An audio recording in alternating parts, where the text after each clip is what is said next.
In the last episode, we witnessed an electrifying moment as the time loop commenced.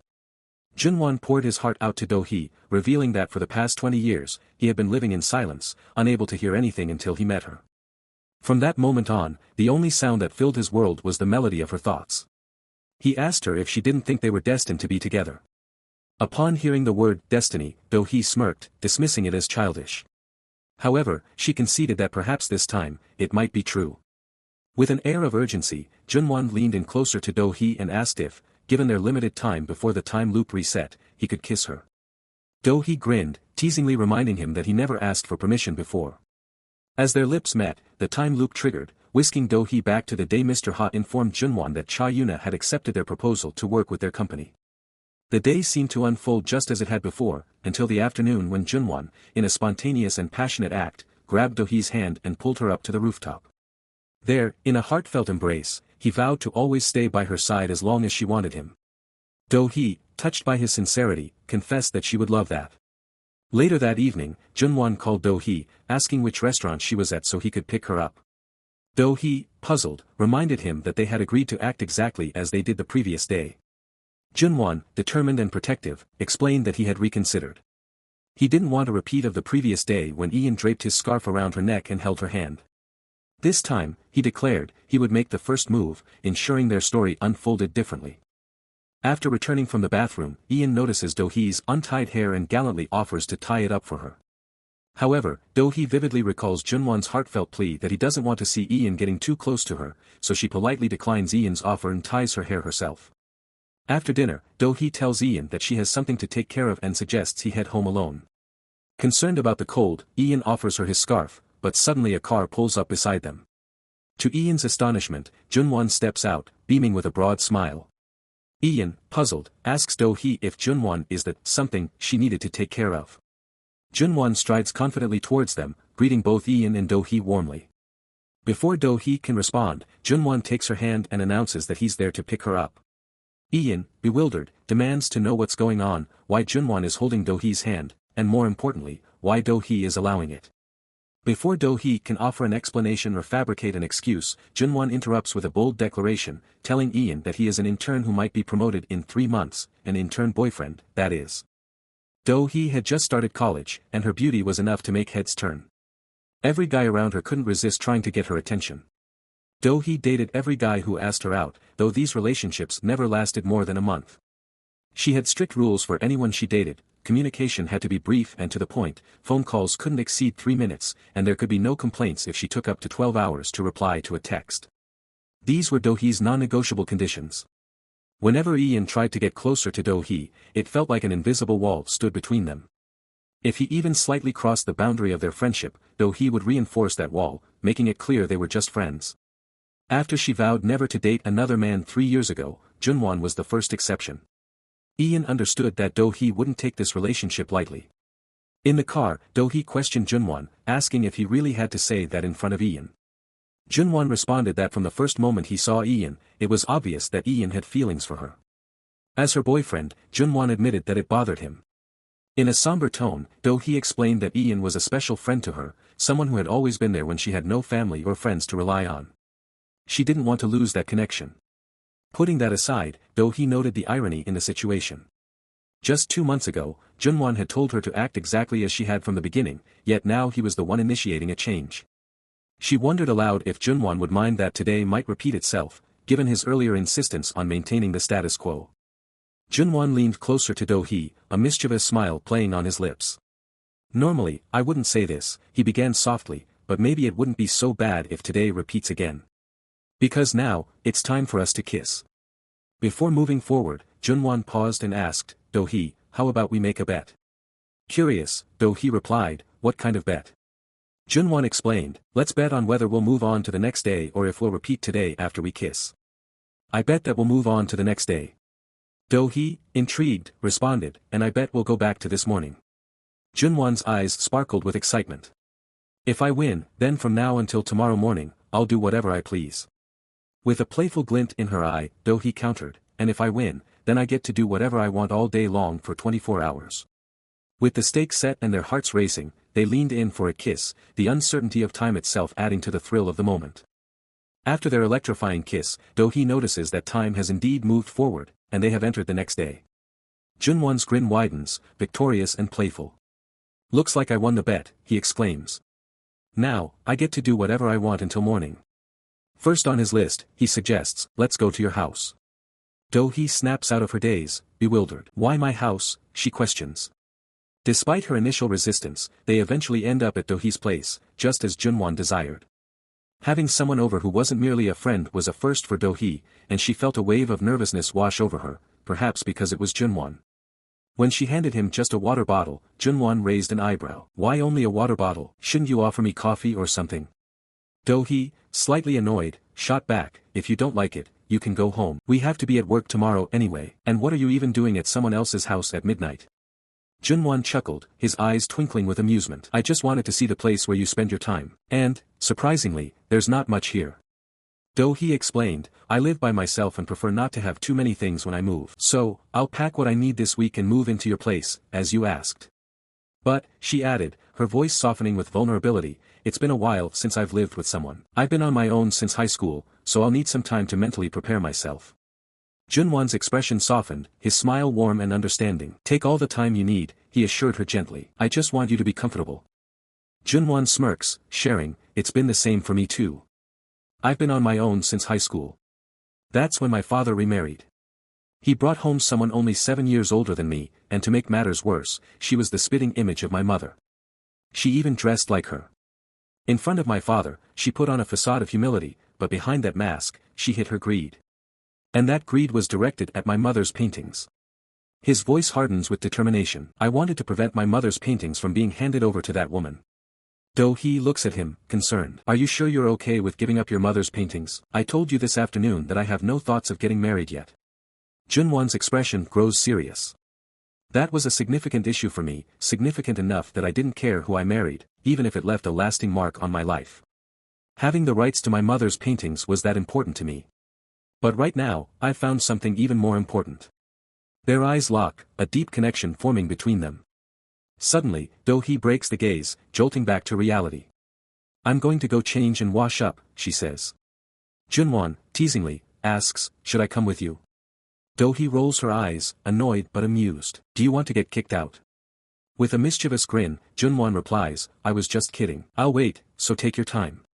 After returning from the bathroom, Jun Won asks Dohee to come and sit next to him on the sofa. Dohee, glancing at the clock, replies, "It's past 1, shouldn't you be going home?" Jun Won, unfazed, repeats, "Aren't you going to sit down?" Dohee, maintaining her stance, retorts, "Aren't you going home?" Without warning, Jun Won gently pulls Dohee, making her sit beside him. "I won the bet, so I'm going to do whatever I want tonight," he declares. Flustered, Dohee asks, "What do you mean by that?" Jun Won, with a reassuring smile, replies, "Since today is my first time visiting your place, I plan to have a nice conversation with you. And then, when you fall asleep, I'll go home." Dohee exclaims, "How can I fall asleep when you're holding on to me like this?" Jun Won, running his fingers through her hair, asks softly, "Don't you feel comfortable?" Dohee, feeling a mix of emotions, replies, "No, I'm feeling very uncomfortable." She pauses, then adds, "Regarding our relationship, if we really end up falling in love, we should promise to tell each other right away. Whether it's with each other or with someone else, if one of us falls in love with someone else, we should promise to let go without any strings attached." Jun Won looks at her, surprised and a bit hurt. "That's appalling. How can you say that on our first day as a couple? Are you trying to get back at me for something?" Dohee, shaking her head, immediately replies, "No, I'm not. Who would do such a thing?" Jun Won, his voice filled with sincerity, confesses, "As for me, if I ever fall in love, even if it's just once in my life, I know it wouldn't be with anyone else but you." As Dohee's heartbeat quickened, Jun Won added that he wasn't quite sure what the definition of love was yet, but he didn't think it was just a simple emotion. To Dohee, it all seemed so impressive, and as her gaze fell on Jun Won's face, she couldn't quite decipher his thoughts. She had experienced the real world from a young age, allowing her to see through most people. But this was the first time she had met a man whose mind she couldn't read to this extent. Suddenly, Dohee rose from the sofa and informed Jun Won that she was going to sleep and he should hurry back home as they had work the next day. However, Jun Won grabbed Dohee by the waist, reminding her that they had agreed he could do whatever he wanted tonight. Undeterred, Dohee lay down on the bed, asserting that he could do as he pleased, but she was going to sleep. After a few moments of silence, Jun Won asked if she was really asleep. Receiving no response, he placed a gentle kiss on her forehead and quietly left her house. Dohee still didn't know exactly what love was, but at this rate, she didn't think she could stop herself from falling for Jun Won. At the company, Dohee's colleagues gush over a guy working in a cafe, remarking on how cute and handsome he looks. One of them boldly declares that she's already fallen in love with him. Dohee questions how that's possible when they barely know him. Her colleague insists that it only takes one day to fall for someone, claiming that when it happens, it feels like that person has a halo of light shining around them. Dohee can't help but roll her eyes at the cheesy sentiment, thinking these kids must watch too many cartoons to believe such nonsense. Suddenly, Jun Won approaches Dohee from behind, and when she turns to look, she's momentarily dazzled as Jun Won appears to be shining with a bright light, just as her colleagues had described. But her disbelief quickly sets in when she notices another employee mistakenly turned on their flashlight behind Jun Won. Dohee can't believe she actually bought into that halo of light nonsense even for a second. It feels like she's losing her mind. Another thing eating away at her is the fact that Jun Won hasn't contacted her for 3 days since confessing his liking for her. Despite seeing him at work every day, their interactions are strictly business-related. Dohee feels like this situation is a disaster, a complete and utter disaster. She decides she's going to end this relationship before it even begins. However, in the parking lot, Jun Won suddenly appears before Dohee, kissing her hand and remarking that it's finally the weekend, indicating that she'll be moving into his place.